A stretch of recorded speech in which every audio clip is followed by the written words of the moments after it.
ఇడ్లీ పిండి కానీ దోసపిండి కానీ ఇంట్లో ఉన్నప్పుడు ఈ విధంగా గుంట పొంగనాలు వేసుకోండి. ఒక బౌల్లో ఇడ్లీ పిండి కానీ దోసపిండి కానీ తీసుకుని అందులో తురుముకున్న క్యారెట్, సన్నగా తరుక్కున్న అల్లం ముక్కలు, సన్నగా తరుక్కున్న పచ్చిమిర్చి ముక్కలు, అలాగే ఉల్లిపాయ ముక్కలు వేసుకుని పక్కన పెట్టుకోండి.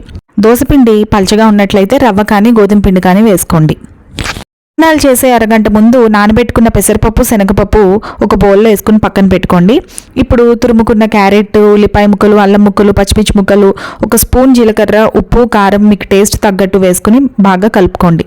గుంట పొంగనాలు దాంట్లో నూనె వేసుకుని ఆవాలు వేసుకోవాలి, కరివేపాకు కూడా వేసుకోవాలండి. టేస్ట్ చాలా బాగుంటుంది. అలాగే నానబెట్టుకున్న శనగపప్పు, పెసరపప్పు కూడా వేసుకుని పొంగనాల దాంట్లో పిండి మొత్తం వేసుకుని మూత పెట్టుకుని లో ఫ్లేమ్లో 10 నిమిషాలు ఉడికించుకోవాలండి. చాలా టేస్టీగా ఉంటుంది. అలాగే రెండో వైపు కూడా తిప్పుకుని ఒక 5 నిమిషాలు వేగినట్లయితే శనగపప్పు, పెసరపప్పు కూడా క్రిస్పీగా వేగుతాయి. తినేటప్పుడు చాలా బాగుంటుందండి. పైన చిల్లీ ఫ్లేక్స్ కానీ కారం కానీ చల్లుకుని తింటే చాలా చాలా టేస్టీగా ఉంటుంది.